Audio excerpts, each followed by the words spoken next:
Welcome to the Science of Self podcast, brought to you by Peter Hollins and Newton Media Group. Today is December 13th, Monday, 2021. We're working through Peter Hollins' book, 41 Self-Discipline Habits, and today we have one that, at the outset, that sounds a bit counterintuitive. Today's episode presents the benefits of not trying to eliminate your bad habits. Replace old habits. You've heard it all before.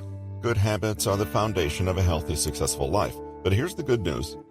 You don't need to start from scratch. Think about it this way. You already have habits. Your brain naturally wants to do certain things on autopilot repeatedly.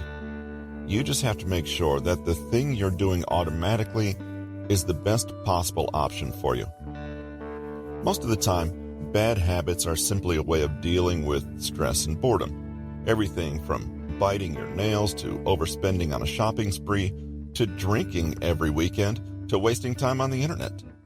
These are all unhelpful ways to regulate our emotions, manage stress, and fill the void, whatever it may be. But it doesn't have to be that way. You can teach yourself new and healthy ways to deal with stress and boredom, which you can then substitute in place of your bad habits. The good thing about this approach is that you already have the mental scaffolding in place, so to speak. You're merely swapping out the content of a habit you already have for something better. Can you break a bad habit by sheer force of will? Yes, but it takes enormous amounts of energy and focus. You can achieve the same result by replacing habits or upgrading them. A good example is if you're trying to stop yourself shopping online when you take a break at work. This bad habit destroys your focus and attention because you're likely to be online for 20 to 30 minutes each time.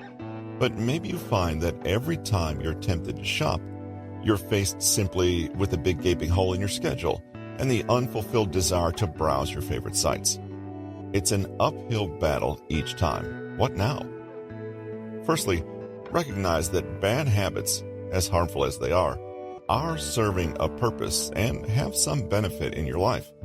Otherwise, they wouldn't be there. The first step is to notice when you feel triggered or compelled to do the bad habit. Then, understand what that habit is doing for you. Releasing boredom, acting as a welcome distraction from life's stress. You can guess what the next step is. Find a new, healthier way to satisfy that need for yourself without resorting to your bad habit. In our shopping example, perhaps you recognize that you're browsing to relieve tension and treat yourself. After some brainstorming, you realize you can do this by taking a walk outside and indulging in a healthy snack, a book you're enjoying, or a few moments spent on a hobby. Maybe in time you recognize that stress levels at your job are unsustainable and that you need to make bigger changes in that area, i.e., addressing the stress or leaving the job completely. How to use this in your life immediately? Answer the following questions to guide your bad habit replacement. What bad habits do you have right now? What are the where, what, who, why, and when of this habit? What's this habit costing you? And what could you regain by replacing it? Was there a time before the bad habit? What were you like then? What did you do instead? What is the benefit or function of this habit in your life? What substitute behavior can give you the same feeling or outcome as this bad habit, but healthily? What are the benefits of switching to this behavior in place of the bad behavior? What are your bad habit triggers?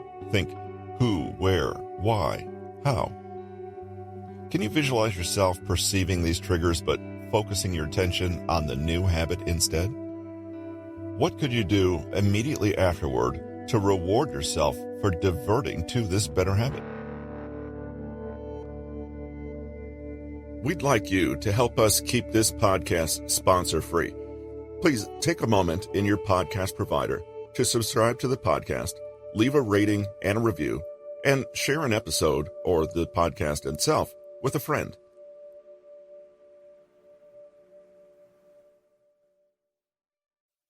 This has been 41 Self-Discipline Habits for Slackers, Avoiders, and Couch Potatoes, written by Peter Hollins, narrated by Russell Newton.